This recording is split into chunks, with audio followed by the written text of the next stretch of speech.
do whatever the Hyundai you want. Hey, I'm Ricky Stenhouse Jr. G'day, I'm Mark DeSambrose. Hey, this is Kenny Rowe, and you're listening to The Fuel Pod. This podcast covers all things motorsports. It's unfiltered, it's unabashed, and Ooh, we're going crazy.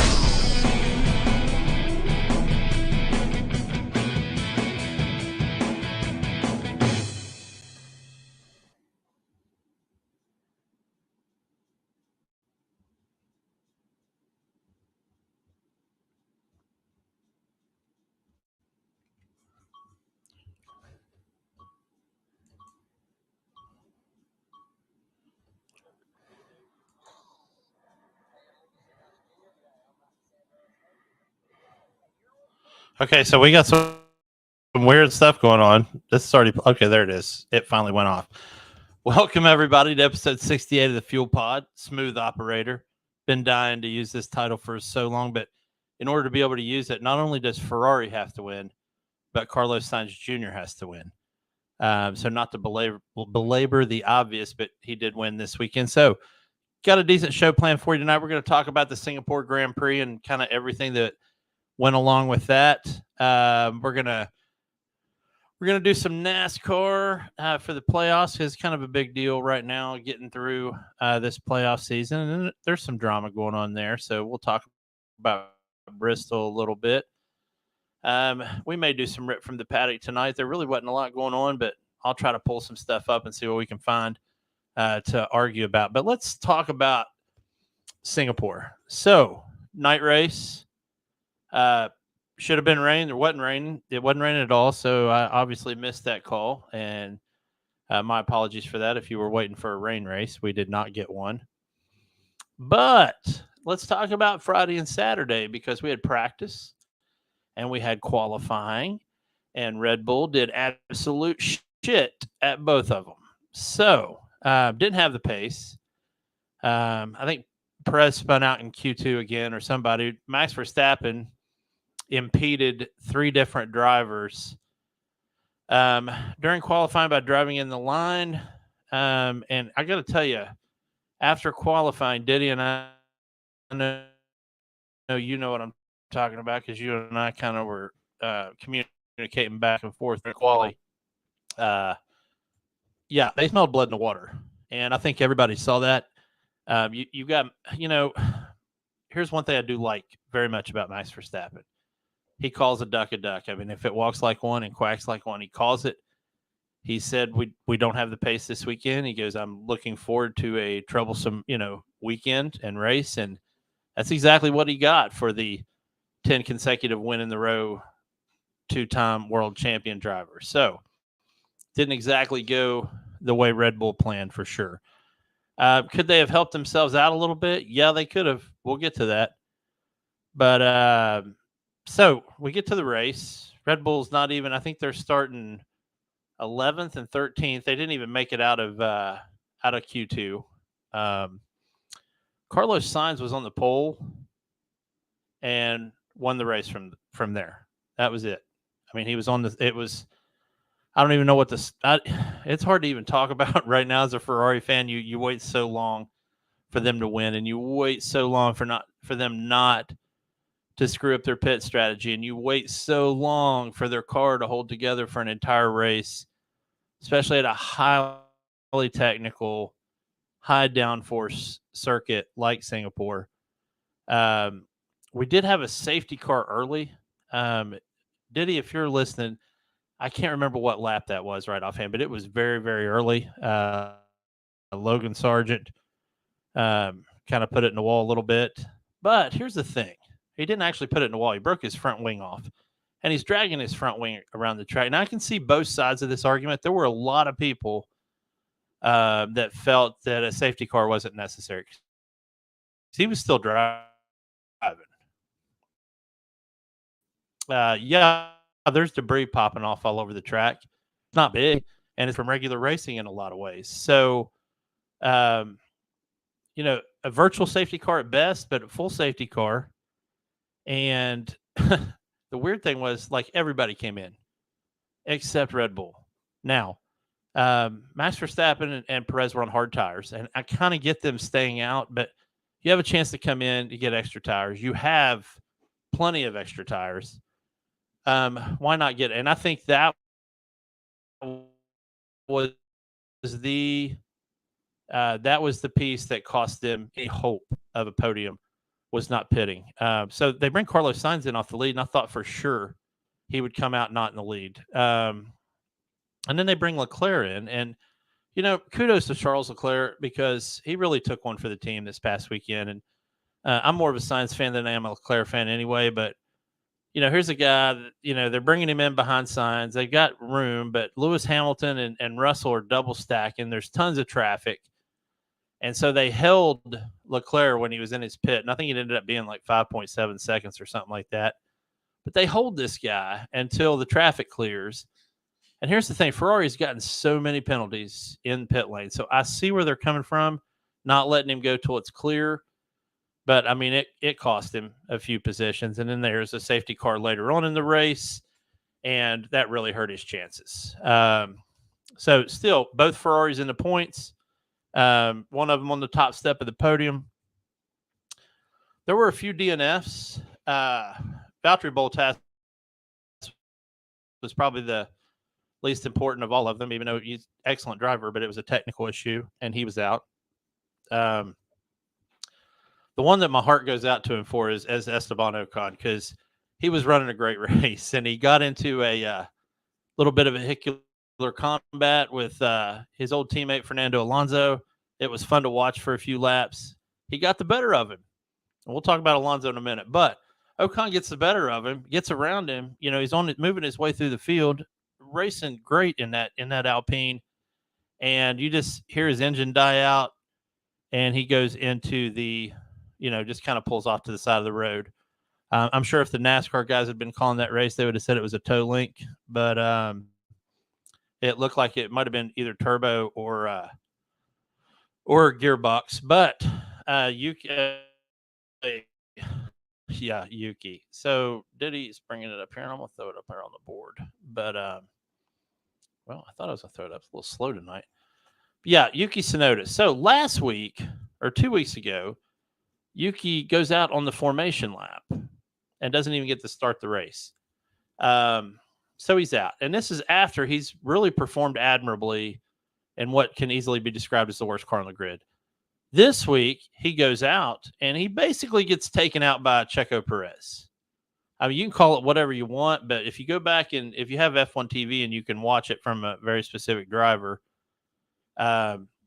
pick Checo's on board and watch him pretty much take Yuki out, which, I don't know what the debrief was after this race, but, AlphaTauri is a sister team of Red Bull. So, you basically got 4 Red Bulls out there, and you basically had 2 teammates where one took the other one out and then, didn't do so well himself for the rest of the race. So it was Esteban Ocon, Valtteri Bottas, and Yuki Tsunoda. So some of us are playing, some of the Fuel Pod Nation are playing the F1 Let's Play. And somehow, I don't know how he did. I think he changed it right before they stepped onto the podium. But somehow, Diddy got that podium right. And, and I spent the better part of the rest of that day going, how could anybody? I mean, it was like Jughead in Archie Bunker, man. You put on a blindfold and spin the globe, but how could anybody have gotten that podium? Seriously. Carlos Sainz, sure. But Lando and Lewis Hamilton on the podium next to Carlos. I don't know how you did it, Diddy, but good job. So he ended up with 5 points on F1 Let's Play. And if you're not playing that, you can download the app on the Android store or on the Apple store. And make your predictions every week. You get to make like 8 or 9 different predictions and compete with your friends and see how well you do. It's bragging rights only, obviously. So Fernando Alonso, there's no other way to say it. He had a very Fernando Alonso uncharacteristic day. So there was an incident where he was going to the pits and somehow he crossed the dotted line going into the pits, which got him a penalty. And then after that, he was just shit the rest of the day. by his own admission, he was just like, it wasn't there. I just wasn't there. And for whatever reason, he didn't do so well in a race where Stroll was already out after tearing his car in two. It kind of really hurt Aston Martin, especially in the race they're in with Ferrari and Mercedes for P2 for constructors, which is, if you're not Red Bull, that's your best chance right now. So, I hope they put it together. Alonso's really good at Japan, so that's the race coming up this weekend. Also, folks, if you have not seen Alonso's helmet livery for Japan, man, I was telling some other people that, I'm going to reserve my grade until I see Yuki's, because Yuki's Japan helmet's usually just lights out the shit, right? So, looking forward to seeing if it can compete with Alonso's. Alonso's was very well done. I don't know who did that artwork, but it was great. So looking forward to seeing that. Already talked about Charles, Singapore, but last thing I want to talk about with this race was, the Spanish Samurai. Yep, that's absolutely cool. So,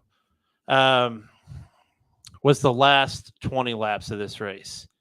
And it was like, in the 80s, we would have called it the Great Male Soap Opera, but we've reached a time in our world history where there is people watching F1 all over the place. So, the final 20 laps was an absolute delight to watch. And you didn't even have to be a Formula One fan. You could have been any type of motorsport fan or just a sports fan in general. So 20 laps to go, give or take. Carlos Sainz is out front. Lando Norris is in second, and he's roughly 2 to 3 seconds behind Carlos. Lewis Hamilton and George Russell for Mercedes had they didn't make the call. I'm sure Mercedes made the call, but had brought them in and sacrificed their track position. They were already in 3-4. Sacrificed their track position to put them on fresh medium tires, which, by the way, the medium tire ended up being, the dog's bollocks at Singapore. So they come back out on medium tires, and they've got to chase down the current 3-4. So they just tore through. They passed the Red Bulls like they were sitting still. And it did not take, they were 15 seconds off the lead pace. And they narrowed it down to about 3 seconds by the time we hit with 10 laps to go or so. And those two worked in concert, getting up there, shoring up their space to Lando Norris. Now, Lando is outside DRS for Carlos Sainz. It was at this point that David Coulthard, one of the announcers for F1 TV, said, if I was Carlos, I would just back it off and give Lando DRS on purpose, which would help him defend against both Mercedes drivers.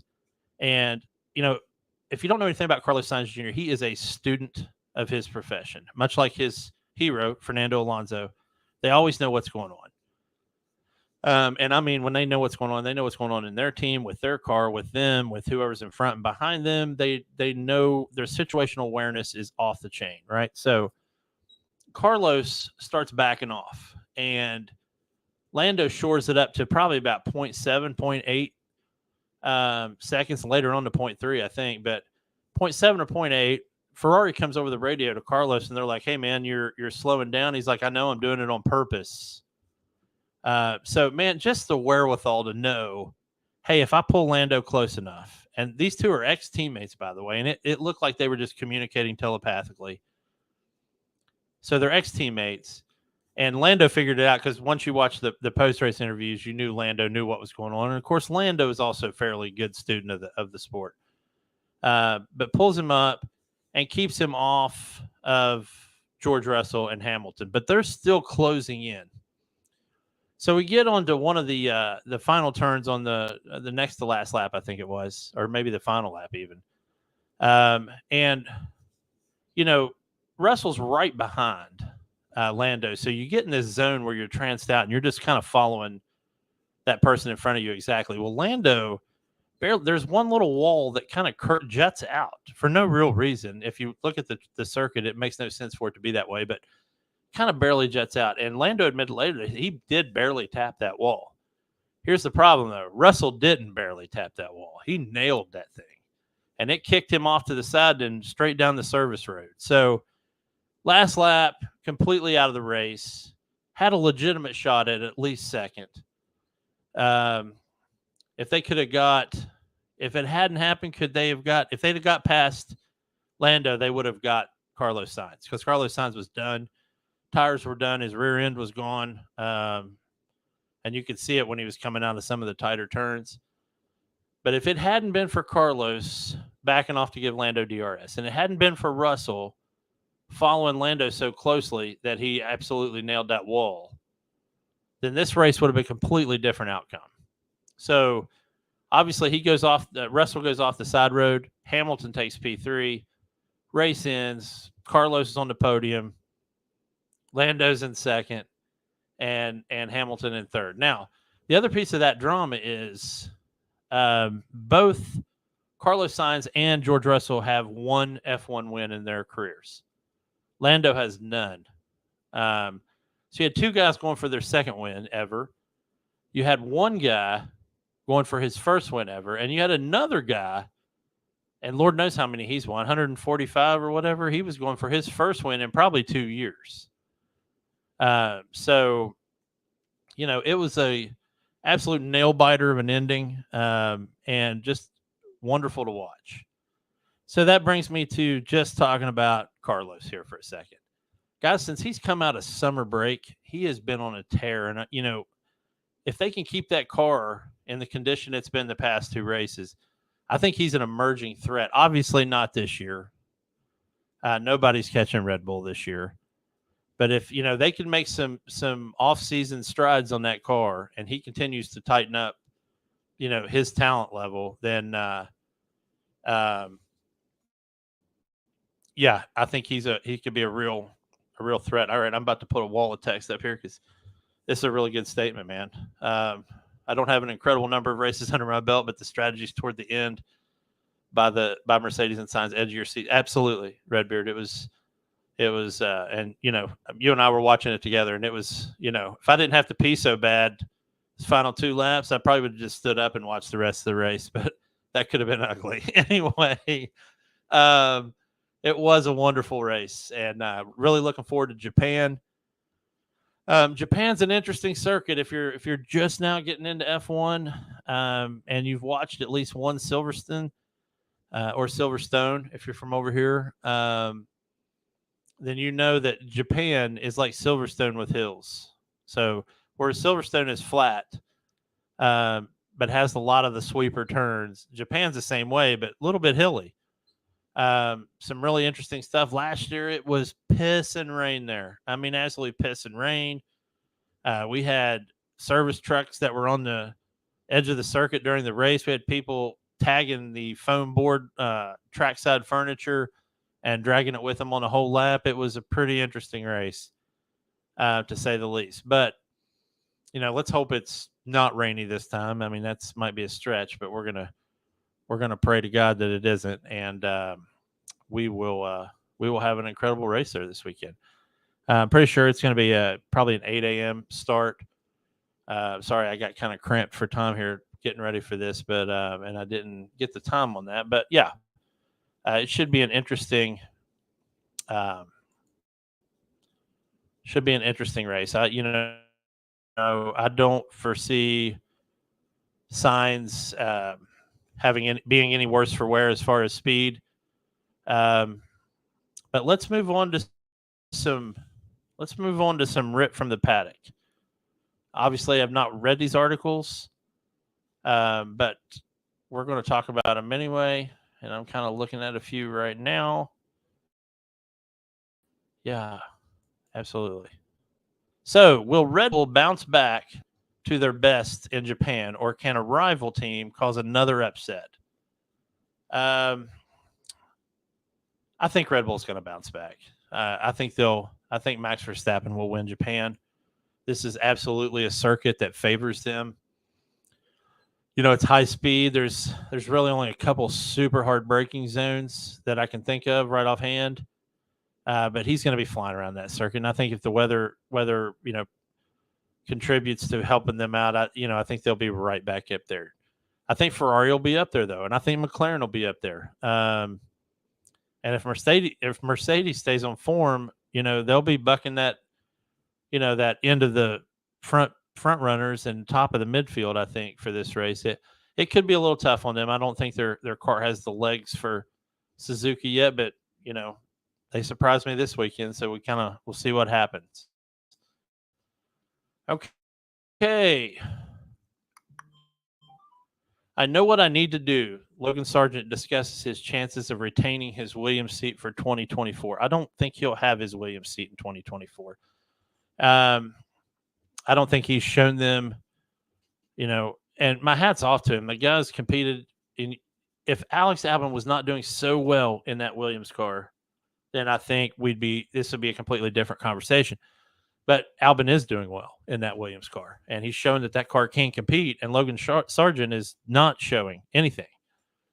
Has he progressed? Yes, but it's super slow, and Formula One it's kind of a cutthroat game, and it's not fair, obviously. These rookies are thrown into the deep end of the pool right off the bat.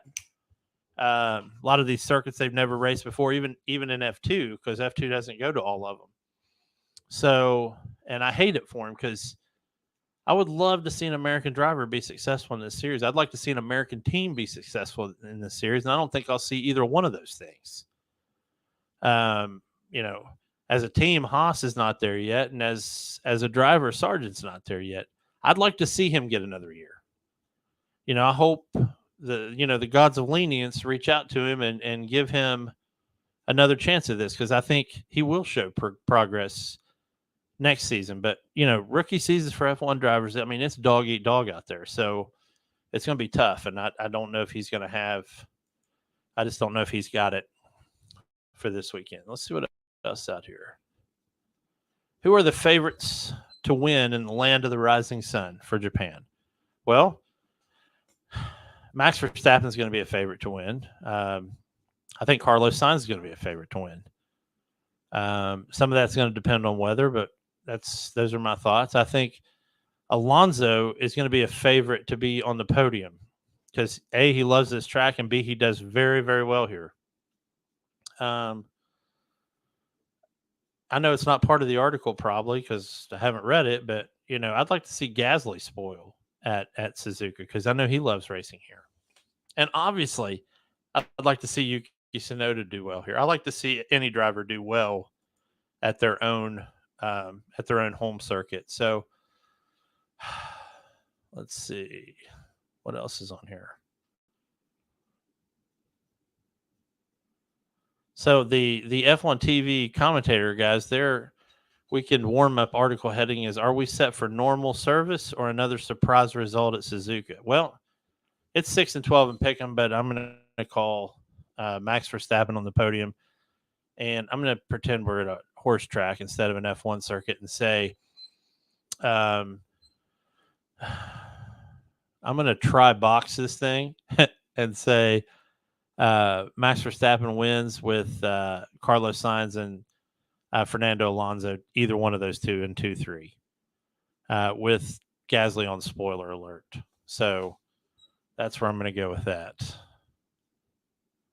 All right, folks, that kind of ties us up for F1. Make sure everybody gets their F1 TV subscription up to date so you can watch Suzuka this weekend, or at the very least watch it on ESPN. And I got to tell you, one of the just because I'm not a fan, of course, the ESPN broadcast is through Sky Sports, and been an ESPN fan my whole life, and I like Sky Sports, but I really hope they do some reworks on their broadcasting crew. That's all I'm going to say about that right now.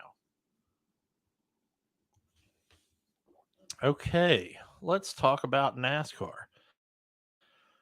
It's kind of a weird thing this week because NASCAR's race was more like an F1 race, and F1 was more like an old school NASCAR race. So it was kind of an uninteresting race, which kind of sucks because it's at Bristol. It's one of my top 3 favorite tracks, along with Charlotte and the Poconos. But so this weekend we had the I Stubbed My Toe on Your Spit Jug 500 at Bristol. Sorry, if they don't come up with better names for the races, I'm just going to give them my own. It was at Bristol.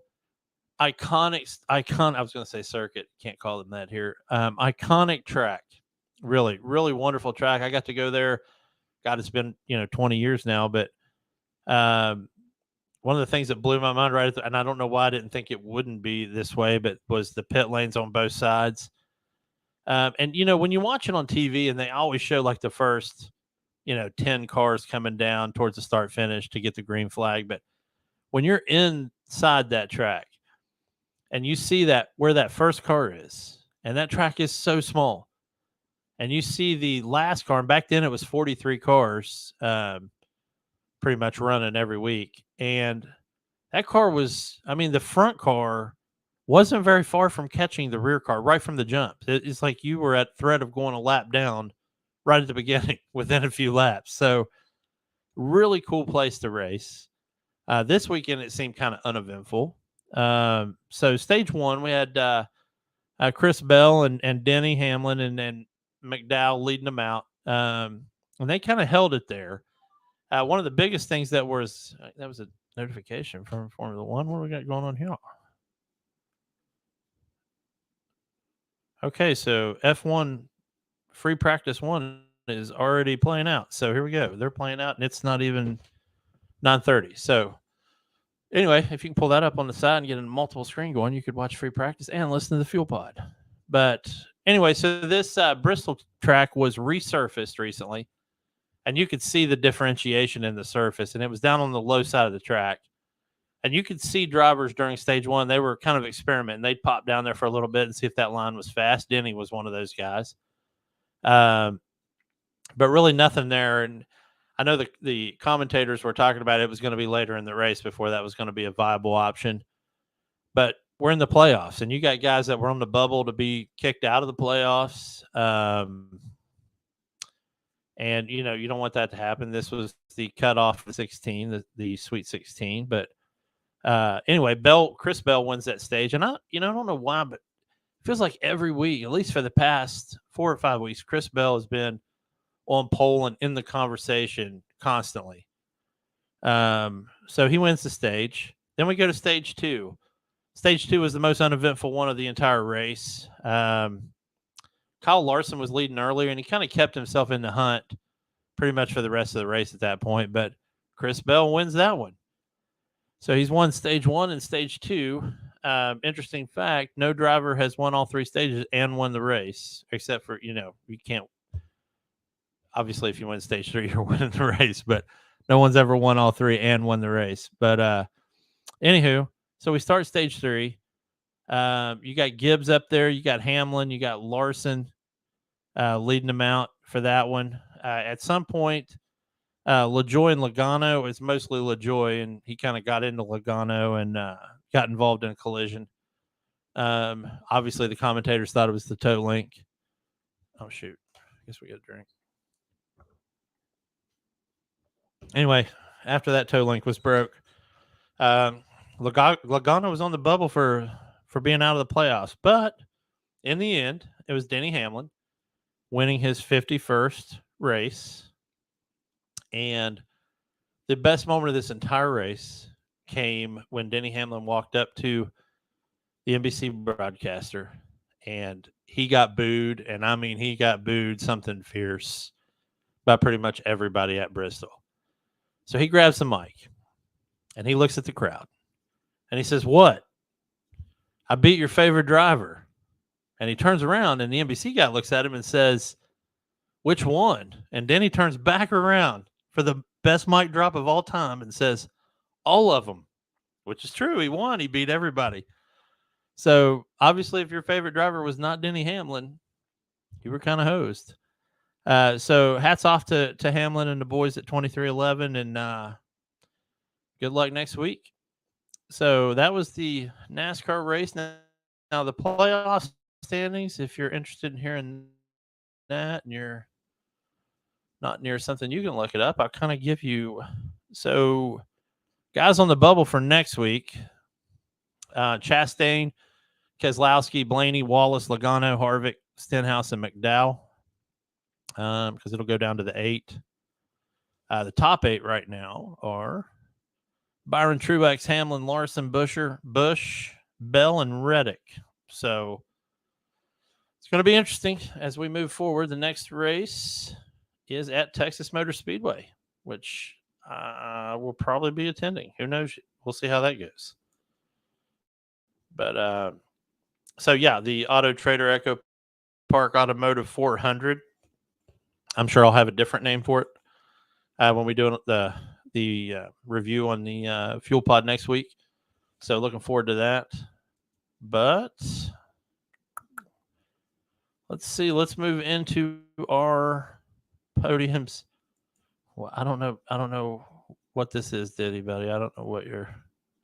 I don't know what you're trying to say here. So my podium this week, and if you've been listening to this show for a while or watching this show for a while, I got to tell you, try not to have congestive heart failure because a NASCAR driver did make my podium this week. So in the third spot on the podium with the small trophy is Denny Hamlin. Mainly for that mic drop moment because it was poignant and it was deserved.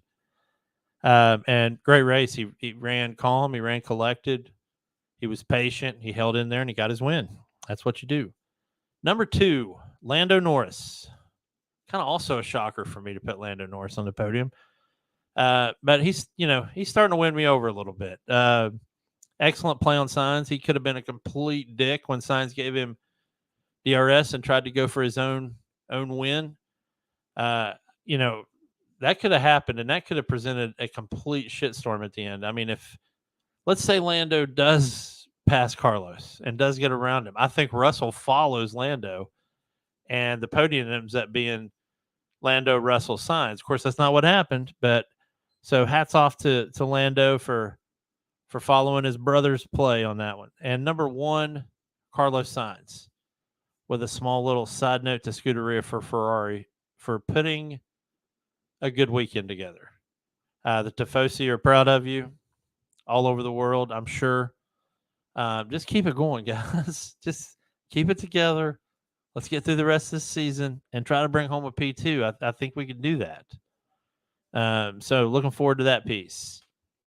And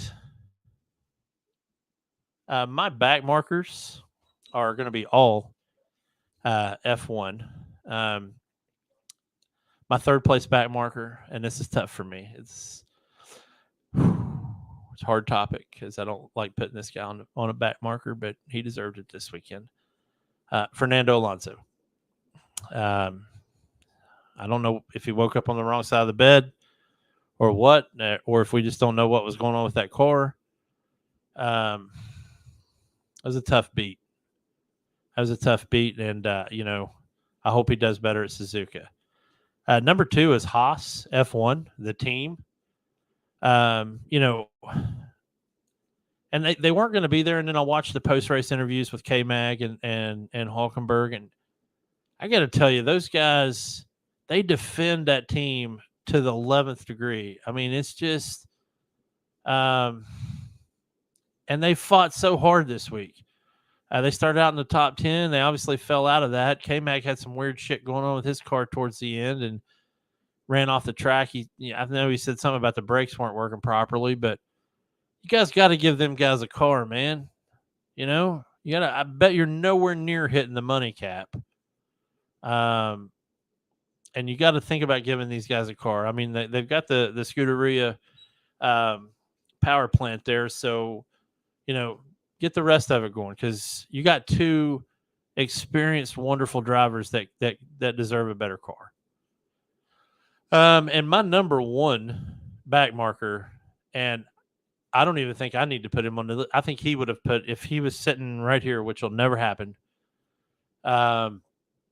he would put himself at the top of this, is George Russell. He gave away a podium. He gave away a potential win. He knows it. I don't need to say it anymore. I think it was just that just a split second loss of focus. I really enjoyed his speech in his post race remarks to his team. It wasn't a speech, but his remarks about his team and what they had given him that weekend, and coming in there with a lights out car and an ability to be on the podium and possibly win. And he just dicked it over there at the end and hit the wall. So that's a tough break for Mercedes and tough break for George. And I do hope he bounces back and has a wonderful Suzuka. And then I don't get an honorable mention typically, but my honorable mention for back marker is going to be the Mercedes team, who apparently didn't find Lewis's podium enough of a big deal to support him during the podium celebrations. Lewis was literally partying with McLaren and Ferrari, which I don't know. I don't have any words for that. I don't even know what to tell you with those. But folks, that is episode 68. Hats off again to smooth operator Carlos Sainz. Oh, by the way, so he actually sang the song. So go back if you can find the footage on YouTube. Obviously I can't play it here because they'll, it's licensed music, I'm sure. But he actually, like, as soon as he crossed the line and they were like, "Hey, great drive, Carlos," and blah, blah, blah, he was already singing Smooth Operator. So, way to just adopt your own meme and get in there and just accept that's who you are. So thank you guys very much for listening tonight and watching. Hope the rest of your week goes well. Catch Japan this weekend if you get a chance, and catch Texas Motor Speedway if you get a chance. Have a great weekend. Be safe out there on the roads. And thank you very much. I'm JNeil729 at Twitter, so hit me up there if you have any comments or things you want to see on the show. I'm always open to suggestions. And have a good one, folks. Night.